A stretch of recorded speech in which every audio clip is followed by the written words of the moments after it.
Welcome to top headlines. Godavari Banakacherla project వల్ల ఏ రాష్ట్రానికి ఇబ్బంది లేకుండా నీటి వినియోగం జరుగుతుందంటూ ఆంధ్రప్రదేశ్ సీఎం చంద్రబాబు నాయుడు స్పష్టం చేశారు.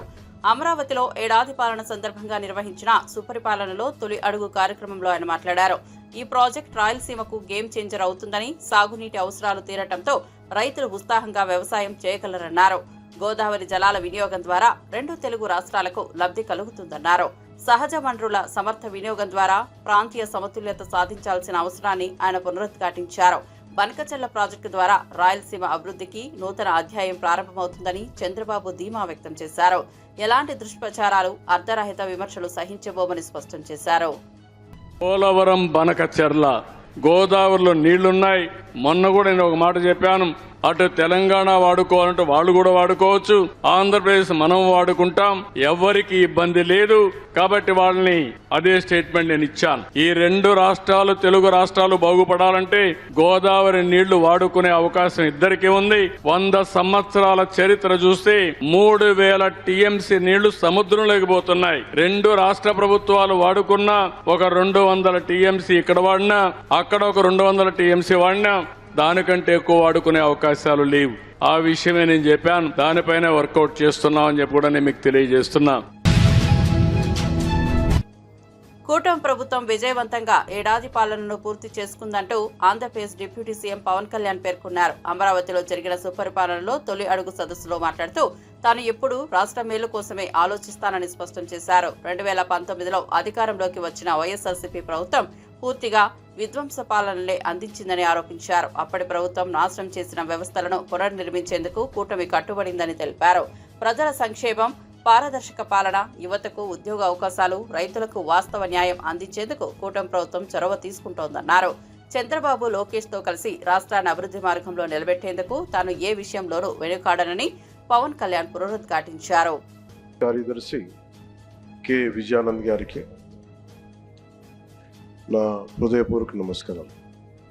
సుపరిపాలనలో తొలి అడుగు కార్యక్రమానికి విచ్చేసిన గౌరవ కేంద్ర మంత్రి వర్యులందరికీ పేరు పేరున, అలాగే రాష్ట్ర మంత్రి వర్యులకి పేరు పేరున, గెలిచిన పార్లమెంట్ సభ్యులకి, గౌరవ శాసన మండలి సభ్యులకి, శాసనసభ్యులకి పేరు పేరున నా హృదయపూర్వక నమస్కారాలు. అఖిల భారత సర్వీస్, ఆల్ ఇండియా సర్వీసెస్ అధికారులందరికీ, నియోజకవర్గ ప్రత్యేక అధికారులకి అందరికీ నా హృదయపూర్వక నమస్కారాలు, ధన్యవాదాలు. మీరు ఇక్కడికి వచ్చేసినందుకు. ఈ సంవత్సరం మేము పూర్తి చేసుకోవటం చాలా కష్టాల మధ్య వచ్చాము, చాలా ఒత్తిళ్ళ మధ్య. ఒక 5 సంవత్సరాలు ప్రత్యేకించి నేను 2014 నుంచి రాష్ట్ర విభజన జరిగినప్పటి నుంచి ఆంధ్రప్రదేశ్ అభివృద్ధి బాగుండాలని ఆకాంక్షించే వ్యక్తిని. వచ్చే గొడవలకి విభజన జరిగితే ఎలా అయిపోయిందో మనం చూస్తూ వచ్చాం. అందుకని ప్రత్యేకంగా నేను ఆంధ్రప్రదేశ్ బాగు కోసం నేను ఎప్పుడూ నిస్వార్థంగా చేసుకుంటూ వచ్చాను. 2014 నుంచి 2019, 2019 నుంచి 2024కి ప్రభుత్వం మారిన వెంటనే ఒక కన్స్ట్రక్టివ్ అప్రోచ్ నుంచి ఒక డిస్ట్రక్టివ్ అడ్మినిస్ట్రేషన్, డిస్ట్రక్టివ్ గవర్నెన్స్ మొదలైంది. ఇది ప్రజాస్వామ్య హితాన్ని కోరుకునే ప్రతి ఒక్కరికి కూడా చాలా ఆందోళన కలిగించింది. ఈరోజు మేము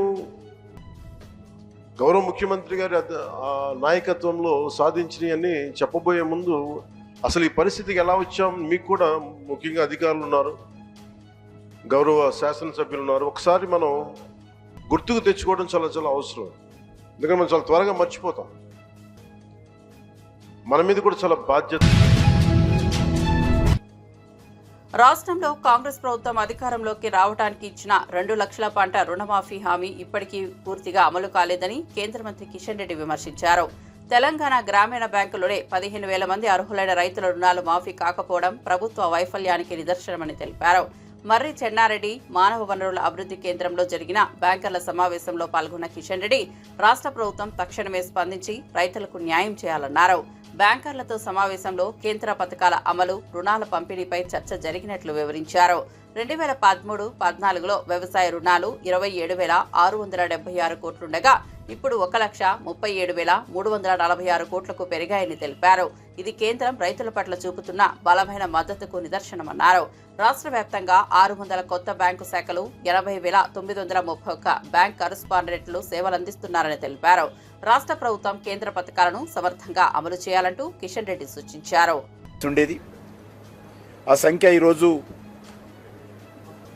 6,600 బ్రాంచీలుగా ఈరోజు పెరగడం జరిగింది. అంతేకాకుండా ముఖ్యంగా ఈరోజు బ్యాంకు కరస్పాండెంట్స్ తెలంగాణ రాష్ట్రంలో 80,931 మంది ఈరోజు తెలంగాణ రాష్ట్రంలో గ్రామీణ ప్రాంతాల్లో ప్రజలకు బ్యాంకింగ్ సేవలు మరింత దగ్గరగా తీసుకెళ్లడం కోసము నియమించడం జరిగింది. ఆ రకంగా బ్యాంకింగ్ కరస్పాండెంట్స్ 80,931 మంది తెలంగాణ రాష్ట్రంలో ఈరోజు పనిచేస్తూ ఉన్నారు. అంతేకాకుండా తెలంగాణలో వివిధ జిల్లాలకు సంబంధించి 3 బ్యాంకులు లీడ్ బ్యాంక్ మీదుగా పనిచేస్తూ ఉన్నాయి. స్టేట్ బ్యాంక్ ఆఫ్ ఇండియా కానీ, యూనియన్ బ్యాంక్ ఆఫ్ ఇండియా కానీ, కెనరా బ్యాంక్ కానీ, ఈ 3 బ్యాంకులు వివిధ జిల్లాలకు డిస్టిక్ లీడ్ బ్యాంకుగా పనిచేస్తున్న విషయాన్ని ఈ సందర్భంగా మనవి చేస్తూ ఉన్నాను. అంతేకాకుండా ఎప్పటికప్పుడు మరి ప్రజలకు బ్యాంకింగ్ సేవల గురించి, బ్యాంకుల ద్వారా మరి సేవలు పొందడం కోసం కావలసినటువంటి సహకారం గురించి అవగాహన కల్పించేటువంటి కార్యక్రమంలో కూడా మరి పెంచాలని చెప్పి ఎప్పటికప్పుడు మరి ప్రజలకు బ్యాంకు నుంచి ఏ రకమైనటువంటి సేవలు కావాలి, విద్యార్థులైతే ఏ రకంగా ఎడ్యుకేషన్ లోన్స్ కావాలి, ఇల్లు కట్టుకోవాలంటే ఏ రకంగా బ్యాంకుల దగ్గరికి వెళ్ళి ఇంటి లోన్ తీసుకోవచ్చు, అదేవిధంగా కిసాన్ క్రెడిట్ కార్డు లేకపోతే వైఎస్ఆర్సీపీ అధినేత జగన్లో పాపభీతి ఉందా అని ప్రశ్నిస్తూ పీసీసీ అధ్యక్షురాలు షర్మిల తీవ్ర వ్యాఖ్యలు చేశారు. కారు కింద పడి చనిపోయిన వైసీపీ అభిమాని సింగయ్యను ఈడ్చుకుంటూ వెళ్లడమే కాకుండా ఆ దృశ్యాన్ని ఫేక్ వీడియో అంటూ ప్రజలను మభ్యపెడుతున్న జగన్ తీరును దుర్మార్గమన్నారు. తిరుపతి జిల్లా శ్రీకాళహస్తిలో జరిగిన కాంగ్రెస్ నేతల సమావేశంలో పాల్గొన్న ఆమె ప్రజల మనోభావాలను తొలిచేలా జగన్ వ్యవహరిస్తున్నారని ఆగ్రహం వ్యక్తం చేశారు. బాధ్యతాయుతంగా వ్యవహరించాల్సిన సమయంలో జగన్ మౌనం వీరంగంగా మారిందని విమర్శించారు. అసలు నిజం బయటపడకుండానే వీడియో కల్పితమని తేల్చేయడం ఏంటని ప్రశ్నించారు. ఈ అంశంపై సాక్ష్యాధారాలతో సహా న్యాయపరమైన పోరాటం చేస్తానని ఆమె స్పష్టం చేశారు. ప్రజల ప్రాణాలు అణగారేలా చేసిన ప్రభుత్వాన్ని చరిత్ర మర్చదని హెచ్చరించారు. ఇది ముమ్మాటికి జగన్మోహన్ రెడ్డి గారి నిర్లక్ష్యం. మీ అభిమానిగా, మీ కార్యకర్తగా, మీ పార్టీ కార్యక్రమానికి ఒక మనిషి వస్తే ఆ మనిషి మీ షేక్ హ్యాండ్ కోసమని ఆ గుంపులో పడి మీ కారు కింద పడితే కారు కింద పడిన వాడిని అలాగే ఈడ్చుకుంటూ ఆ మనిషి కనీసం ఏమయ్యాడు, ఎలా ఉన్నాడు, ఆ మనిషి పరిస్థితి ఏమిటి అని కూడా ఎవరూ పట్టించుకోకుండా పక్కకు లాగి పడేస్తే ఈ కాన్వాయ్ అలాగే వెళ్ళిపోయిందట.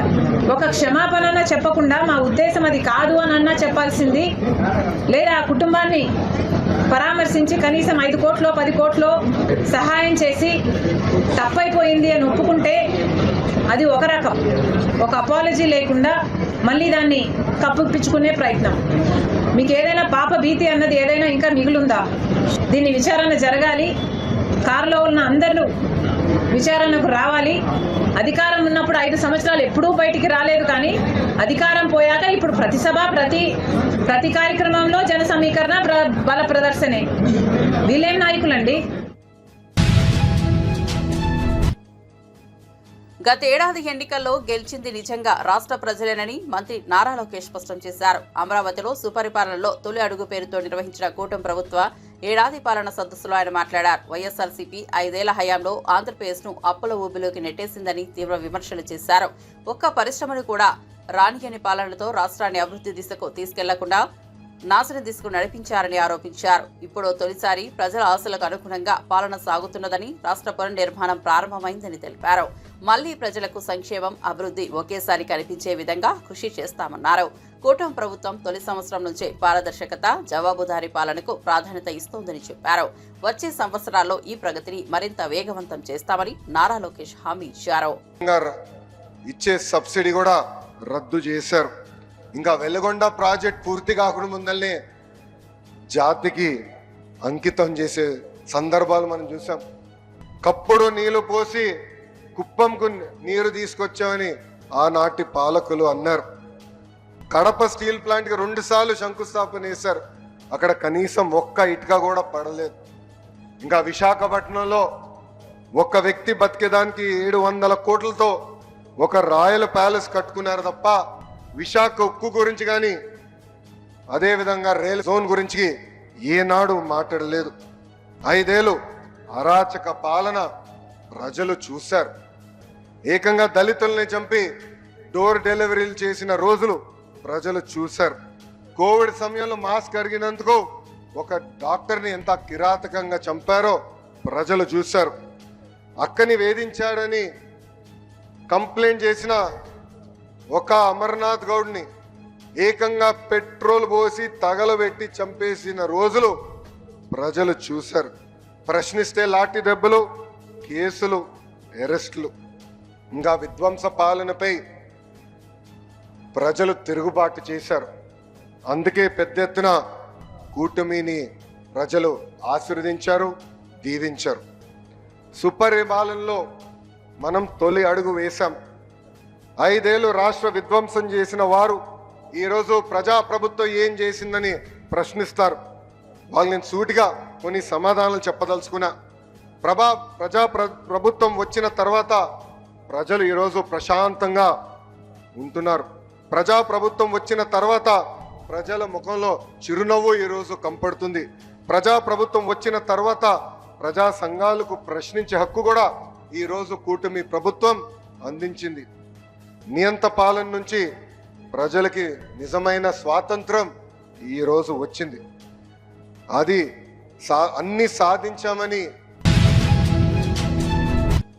కేంద్ర మంత్రి కరీంనగర్ ఎంపీ అయిన బండి సంజయ్ కాళేశ్వరం ప్రాజెక్టుపై అసత్యాలు ప్రచారం చేస్తున్నాడని మాజీ మంత్రి ఎమ్మెల్యే గంగుల కమలాకర్ ఆగ్రహం వ్యక్తం చేశారు. రాష్ట్రంలో ఇప్పటికీ బీఆర్ఎస్ ప్రభుత్వమే ఉందనుకునే పరిస్థితిలో బండి సంజయ్ ఉన్నాడా అని నిలదీశారు. ప్రతిరోజు బీఆర్ఎస్ పార్టీపై విమర్శలు చేయడం ఆయనకు అలవాటైపోయిందన్నారు. ప్రస్తుతం పాలనలో కాంగ్రెస్ ప్రభుత్వం ఉందా లేదా బీజేపీ ప్రభుత్వం నడుస్తుందా అనే అనుమానం ప్రజల్లో కలుగుతోందని ఎద్దేవా చేశారు. కాళేశ్వరం ప్రాజెక్టు తెలంగాణకు జీవనాడి లాంటిదని బీజేపీ నేతలు దానిపై తప్పుడు ప్రచారం చేయడం బాధాకరమన్నారు. రాజకీయ లబ్ధి కోసం రాష్ట్ర ప్రయోజనాలను తాకట్టు పెట్టకూడదని గంగుల హితవు పలికారు. తెలంగాణ అభివృద్ధిపై బీజేపీ నేతల అసూయతోనే ఇలాంటి వ్యాఖ్యలు వస్తున్నాయని మండిపడ్డారు. మా చంద్రబాబు నాయుడు ఇండియాలో భాగస్వామ్యం మేము సపోర్ట్ చేస్తాము అని మోడీ వచ్చి యోగా చేసినట్టు ఈయన చేస్తే చెప్పుకోవచ్చు, పోలవరం డ్యామేజ్ అని చెప్పుకోవచ్చు. మరి ఇక్కడ రేవంత్ రెడ్డి ప్రభుత్వం నడుతుంటే ఎవరిని కాపాడుతందుకోసము ఈ బండి సంజయ్ ఇలా మాట్లాడుతూ, దాంతోపాటు ఈ బీజేపీ నాయకులందరంగా ఎవరిని కాపాడుతున్నారు. ఇంకా కూడా వాళ్ళకి భ్రమ ఉంది. మా ముఖ్యమంత్రి కేసీఆర్ అనుకుంటారు ఏంది? పొద్దున్నేస్తే ప్రభుత్వాన్ని విమర్శించాలంటే మాకు కేసీఆర్ విమర్శిస్తున్నారు. ప్రభుత్వం ఈరోజు మారిపోయింది. కాంగ్రెస్ ప్రభుత్వం సోయి కూడా లేకుండా పోయింది. సిడబ్ల్యూసి లెటర్ను పబ్లిక్ కరీంనగర్లో ప్రెస్కు రిలీజ్ చేశాడు. అందులో ఏమన్నాడు? తొమ్మిడిహట్టి దగ్గర 165 టీఎంసీల నీటి లభ్యత ఉన్నది అని ఒక స్టేట్మెంట్ ఇచ్చాడు. ఎవరు? బండి సంజయ్ గారు అని ఒక ఇదే లెటరు దాన్ని సూచించడం జరిగింది. సిడబ్ల్యూసి పంపిన లెటరు. ఇదే లెటర్ను కూడా మళ్ళీ మీ ద్వారానే నేను ప్రజలకు చెప్తున్నా. కానీ ఇక్కడ ప్రాబ్లం ఏంటంటే ఈయన మధ్య సగమే చదివి ప్రజలకు చెప్పిండు, ప్రెస్కు సగమే చెప్పిండు, మొత్తం కంప్లీట్ కాలే. తమ్మిడిహెట్టి దగ్గర 165 టీఎంసీల నీటి నిల్వ ఉంటుంది. కానీ అందులో అప్పటికే 63 టీఎంసీల నీటిను అలాట్ చేశాము పై రాష్ట్రాలకు అని చెప్పి క్లియర్గా ఇందులో రాసిండ్రు. As evidence from the detailed water availability studies carried out project, this office in last few years, the net water available at the barrage location is about 165 TMC. అని ఇక్కడికే చదివిండు, ఇచ్చిండు. కానీ దాంతో ఫర్దర్ చదవాలి. At 75% dependable, which includes preserved surplus from the share of upper states. That is assuming the utilization of the upper side states limited to 75% availability of 63 TMC. అంటే దీని ఉద్దేశం ఏంటంటే అక్కడ మ్యాక్సిమం 160 టీఎంసీ వస్తుంది, కానీ అందులో పై రాష్ట్రాలకు సంబంధించిన 63 టీఎంసీ కేటాయించేసినాం మేము. కాబట్టి ఇక మీకు ఉండేది 102 టీఎంసీలు మాత్రమే ఉంటుంది అని అన్నారు. దట్టు ఒక కండిషన్ కూడా పెట్టారు. ఏమని? ఆ 102 టీఎంసీలు కూడా ఎప్పుడు మీరు 148 మీటర్లు గిట్ట తగ్గిమంటుంది డిమాండ్, 158 మీటర్లు గిట్ట కడితే అక్కడ మీకు ఆ 102 టీఎంసీలు వస్తాయి. ప్రధాని మోదీ సహకారంతో వచ్చే 3 ఏళ్లలో వికసిత్ ఆంధ్ర లక్ష్యాలను సాధిస్తామన్న విశ్వాసాన్ని బీజేపీ రాష్ట్ర అధ్యక్షులు డాక్టర్ పురంధేశ్వరి వ్యక్తం చేశారు. అమరావతిలో జరిగిన సుపరిపాలనలో తొలి అడుగు సమావేశంలో ఆమె పాల్గొని మాట్లాడారు. వైఎస్ఆర్సీపీ ప్రభుత్వం రాష్ట్రాన్ని అప్పుల ఊబిలోకి నెట్టిందని, ఆ ఆర్థిక సంక్షోభం నుంచి బయటపడేందుకు CM Chandrababu, deputy CM Pawan Kalyan రథసారథుల్లా శ్రమిస్తున్నారని కొనియాడారు. కేంద్ర ప్రభుత్వం అందిస్తున్న సహకారం, రాష్ట్ర కూటమి ప్రభుత్వ విధానాలు కలిసి అభివృద్ధికి కొత్త దిశగా నడిపిస్తున్నాయని పేర్కొన్నారు. రాష్ట్ర అభివృద్ధికి పారదర్శక పాలనే మార్గమని, దీనికి సుస్థిరమైన దారిగా కూటమి ప్రభుత్వం మారిందన్నారు. పెరుగుతున్న పెట్టుబడులు, బలమైన పాలన వ్యవస్థతో వికసిత్ ఆంధ్రాకు ఇది ఆరంభం మాత్రమేనని పురంధేశ్వరి స్పష్టం చేశారు. ఆ రాజు ఎవరైతే ఉంటారో తనకి సంతృప్తి ఇచ్చేటువంటి విషయం మాత్రమే వారు చేయరు. నిజంగా ప్రజలు ఏదైతే ఆకాంక్షిస్తారో వాటిని ఆచరణలో పెట్టేటువంటి వారే నిజమైనటువంటి పాలకుడు అని చెప్పి పెద్దలు చెప్పినటువంటి మాట. అటువంటి పరిపాలన దక్షత కలిగినటువంటి వారు చంద్రబాబు నాయుడు గారు. అక్షర క్రమంలో మాత్రమే కాకుండా అభివృద్ధిలో కూడా అగ్రగామిగా నిలపగలిగేటువంటి దక్షత వారికి ఉన్నటువంటి సందర్భంలో పవన్ కళ్యాణ్ గారు కూడా వారి యొక్క సహకారాన్ని వారికి అందిస్తున్నటువంటి నేపథ్యంలో ఖచ్చితంగా వికసిత్ ఆంధ్ర రాష్ట్రాన్ని మనమందరం ఈ 3 సంవత్సరాల కాలంలో సాధించుకునే దిశగా అడుగులు వేద్దామని చెప్పి తెలియజేసుకుంటూ సెలవు తీసుకున్నాను. జై హింద్. స్థానిక సంస్థల ఎన్నికల్లో బీసీలకు 42% రిజర్వేషన్లను తక్షణమే అమలు చేయాలని బీజేపీ శాసనసభాపక్ష నేత ఏలిటి మహేశ్వరరెడ్డి డిమాండ్ చేశారు. బీసీ వర్గాల న్యాయం కోసం రాష్ట్ర ప్రభుత్వం స్పష్టమైన ప్రకటన చేయాలని కోరారు. రైతు భరోసా నిధులు కూడా అసంపూర్ణంగా మంజూరయ్యాయంటూ విమర్శలు చేశారు. ఒక సీజన్లో ఇవ్వకపోవడం, మరో సీజన్లో కేవలం 4 ఎకరాలకు మాత్రమే ఇవ్వడం ఏంటని ప్రశ్నించారు. ఈ నెల 2న అమలుకు రావాల్సిన రాజీవ్ యువ వికాసం పథకాన్ని ఎందుకు పెండింగ్ లో ఉంచారో ప్రభుత్వం స్పష్టం చేయాలన్నారు. నిరుద్యోగులను కాంగ్రెస్ ప్రభుత్వం మోసం చేస్తోందని ఆరోపించారు. మాజీ ప్రభుత్వమైన బీఆర్ఎస్ హయాంలో జరిగిన అవినీతి అక్రమాలపై విచారణ చేసి బాధ్యులను జైలుకు పంపేలా చర్యలు ఎందుకు తీసుకోవడం లేదని మండిపడ్డారు. మంత్రివర్గ సమావేశంలో రాజీవ్ యువ వికాసంపై తక్షణ నిర్ణయం తీసుకోవాలని డిమాండ్ చేశారు. 11 నెలల పాటు దాదాపుగా లోకల్ బాడీ ఎన్నికల్లో మున్సిపాలిటీలు కానివ్వండి, అంతకు ముందు దాదాపు 15 నెలల నుంచి గ్రామ పంచాయతీ, ఎంపీటీసీ, జెడ్పీటీసీ ఎన్నికలు లేక ఈ రోజు గ్రామీణ ప్రాంతంలో పూర్తిగా అభివృద్ధి కుండబడమే కాకుండా గ్రామీణ ప్రాంతంలో ప్రాతినిధ్యం లేక ఎక్కడి సమస్యలు అక్కడనే మరి ప్రజలంతా ఇబ్బంది పడతా ఉంటే దాదాపు సంవత్సరంన్నర మీరు అధికారంలోకి వచ్చిన తర్వాత లోకల్ బాడీ ఎన్నికల విషయంలో ఎందుకు ఈ రకంగా దాటవేసే ధోరణి చేస్తా ఉన్నారు, లోకల్ బాడీ ఎన్నికలు ఎందుకు నిర్వహించలేకపోతా ఉన్నారో మరి తెలియజేయాల్సిందిగా మేము కోరుతా ఉన్నాం. దాదాపుగా 23,973 మందికి మా పెంచిన రిజర్వేషన్ వల్ల బీసీ సోదర సోదరిమణులకు లబ్ధి చెందుతుందని చెప్పినటువంటి రేవంత్ రెడ్డి గారు ఆ ఊసే లేకుండా ఈరోజు దాటవేసే కార్యక్రమాన్ని చేస్తా ఉన్నారు. ఎట్టి పరిస్థితిలో మరి భారతీయ జనతా పార్టీ అంశంలో ఖచ్చితంగా మీరు చెప్పినట్టుగా రిజర్వేషన్ ఇంప్లిమెంట్ చేయాలని చెప్పి డిమాండ్ చేస్తా ఉన్నాం. అఖండ గోదావరి పర్యాటక ప్రాజెక్టు శంకుస్థాపన కార్యక్రమం ఈ నెల 26న జరగనున్నట్లు పర్యాటక శాఖ మంత్రి కందుల దుర్గేష్ తెలిపారు. ఈ కార్యక్రమానికి కేంద్ర జలశక్తి మంత్రి గజేంద్ర సింగ్ షెకావత్ హాజరు కానున్నారు. ఉప ముఖ్యమంత్రి పవన్ కళ్యాణ్, బీజేపీ ఎంపీ పురంధేశ్వరి కూడా ఈ శంకుస్థాపన సభలో పాల్గొంటారని మంత్రి వెల్లడించారు. మొత్తం 97.44 కోట్లతో అఖండ గోదావరి ప్రాజెక్టును అభివృద్ధి చేయనున్నట్లు వెల్లడించారు. రాజమండ్రి హ్యావ్లాక్ వంతెనను పర్యాటక దృష్ట్యా ప్రత్యేకంగా అభివృద్ధి చేసి అంతర్జాతీయ పర్యాటక ప్రాజెక్టుగా మలచనున్నామని తెలిపారు. గోదావరి పరివాహక ప్రాంతాలకు ఈ ప్రాజెక్టు ద్వారా పర్యాటక రంగంలో కొత్త దశ చేర్చుతుందని చెప్పారు. ఈ అఖండ గోదావరి ప్రాజెక్టు మనం కూటమి ప్రభుత్వం అధికారంలోకి వచ్చిన తర్వాత చాలా ప్రతిష్టాత్మకంగా తీసుకుని గజేంద్ర సింగ్ షెకావత్ గారి యొక్క సహకారంతో సాకారం చేసుకుంటా ఉన్నాం.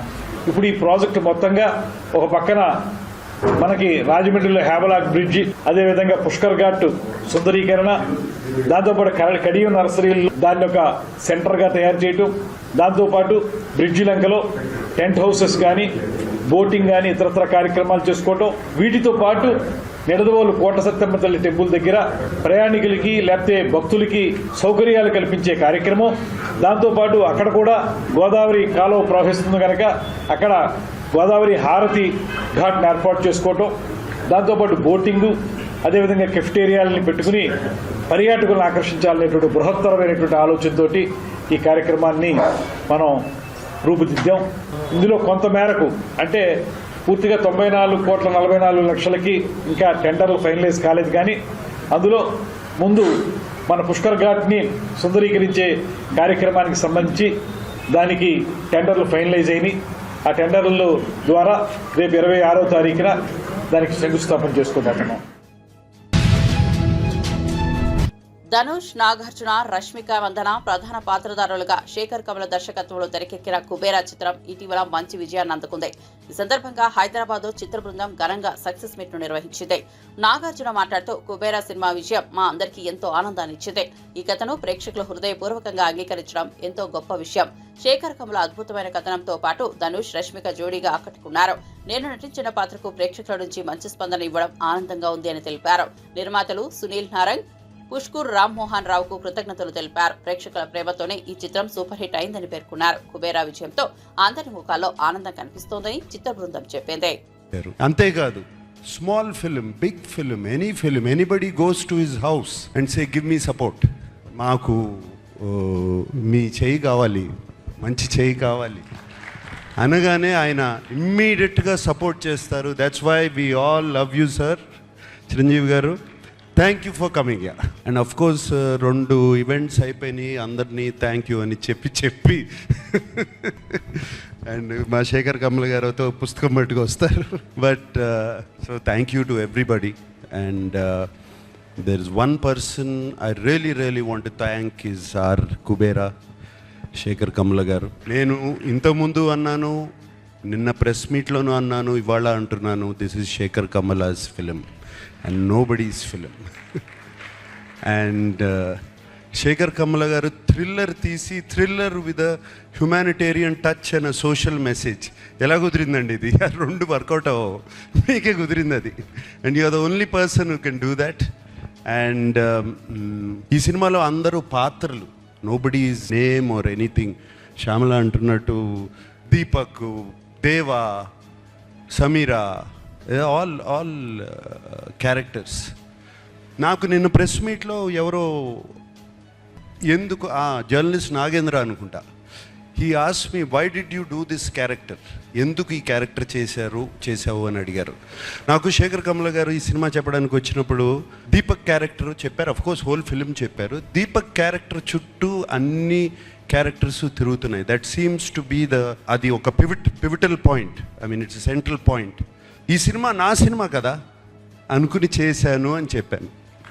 దాన్ని తీసుకెళ్ళి మన వెబ్సైట్స్ వాళ్ళు, సోషల్ మీడియా వాళ్ళు, సినిమాకు ముందు శేఖర్ కమల సినిమా అంటున్నాడు, సినిమా రిలీజ్ అయిన తర్వాత ఇది నా సినిమా అంటున్నాడు అని దీని మీద మీమ్స్ చేసి అది చేసి పంపారు. మళ్ళీ చెప్తున్నాను, ఈ సినిమా దేవా cinema, not Dhanush cinema, devas film. This film is Deepak's film. ఈ సినిమా సమీరా సినిమా, ఈ సినిమా ఖుష్బూ సినిమా. ఈ కుబేరా సినిమా మంచి విజయాన్ని సాధించిన నేపథ్యంలో చిత్ర బృందం హైదరాబాద్ లో సక్సెస్ మీట్ ను నిర్వహించింది. ఈ సందర్భంగా నటి రష్మిక మందన మాట్లాడుతూ, కుబేరా చిత్రం నా కెరీర్ లో ఒక మైలురాయిగా నిలిచింది. శేఖర్ కమల కథనానికి, పాత్ర గాఢతకు స్పందించిన ప్రేక్షకులందరికీ నా హృదయపూర్వక కృతజ్ఞతలు. నాగార్జున, ధనుష్ లాంటి నటునులతో కలిసి పనిచేయడం ఒక గొప్ప అనుభవం అని పేర్కొన్నారు. ప్రేక్షకుల ప్రేమే సినిమా విజయానికి మూలమన్నారు. తన పాత్రకు అందిన ప్రశంసలు, స్పందన జీవితాంతం గుర్తుండిపోతుందని చెప్పారు. ప్రేక్షకుల ప్రేమ ఎప్పుడు తనతో ఉండాలని ఆకాంక్షించారు. కుబేరా సినిమా విజయం యూనిట్ లో అందరిలో కొత్త ఉత్సాహాన్ని నింపిందన్నారు. ఓకే, ఒక కొత్త రోల్, ఒక డిఫరెంట్ ఫిల్మ్ చేయొచ్చా, మనము చేయాలా, ఇది ఇప్పుడు అగ్రీ అయితే ఇంకొక 1-2 ఇయర్స్లో రిలీజ్ అవుతుంది. సో అప్పుడు ఎలా ఉంటుంది, ఆడియన్స్ పర్సెప్షన్ ఎలా ఉంటుంది, అవి ఇవి అని చాలా ఉంటాయండి. కానీ కుబేరా శేఖర్ గారు నాకు నరేట్ చేసేటప్పుడు the only thing I said to my self was, సెట్కి వెళ్ళి సరెండర్ అయిపోవాలి. ఇంకా నేనేం కాదు, శేఖర్ సరే అన్నీ చూసుకుంటారు అంటే నాకేం తెలియదండి. నేను సెట్లో ఉన్నప్పుడు ఆనెస్ట్లీ సమీరా అనే క్యారెక్టర్ మీరు చూసుంటే అర్థమైపోయేది. అంటే ఈ అమ్మాయికి ఏం తెలియకుండా ఒక్కొక్క సిచ్యువేషన్లో వెళ్ళిపోతుంది, you know. And that was only possible because utmost surrender అయిపోయానండి. There was nothing like okay నా క్యారెక్టర్ ఇలా చేయాలి అలా చేయాలి అని హోంవర్క్ ఏం చేయలేదు. జస్ట్ అక్కడ వెళ్ళి డైరెక్షన్ టీమ్కి వెళ్ళిపోయి చెప్పిన, అంటే మీరు చూసుకోండి ఇంకా నా ట్రస్ట్ మీ పైన ఉంది అని చెప్పేసిన. అండ్ ఇప్పుడు మీరందరూ చూస్తున్నారు సమీరా అనే క్యారెక్టర్ ఇలా పోర్ట్రే అయిందంటే it is only because of the direction department. So guys, thank you so much. Thank you will be too little of a word to say to all of you, but thank you. అంటే ఇలాంటి character నాకు perform చేయొచ్చా చేయలేనా అని నేను చెప్పినట్టు doubt ఎప్పుడు ఉంటుంది, కానీ అలాంటి క్యారెక్టర్ మనకు రావాలంటే నేనే చాలా ఆశ్చర్యపడ్డానండి. ఎందుకంటే లైక్ అందరూ డాన్స్ చేయొచ్చు, డాన్స్ చేస్తా, మంచి మంచి కొరియోగ్రాఫర్స్ దొరికితే డాన్స్ చేస్తా, కో యాక్టర్స్ అంతా డాన్స్లో అంత ప్రోస్ అయి ఉంటే నాకు కూడా చాలా ఈజీ అవుతుంది. కానీ ఇక్కడ ట్వింకిల్ ట్వింకిల్ లిటిల్ స్టార్ ఉండేది, కానీ more than dance and glamour అది ఇది కాకుండా sir, you showed people that I could actually perform. So, thank you. Dhanush sir, I watched the film and I was like, I messaged Dhanush sir saying, oh my God. Ante, that's all I said because I have always loved him. I've always loved you, sir, as a performer, and as a co-star, I've always loved you in all these one film that I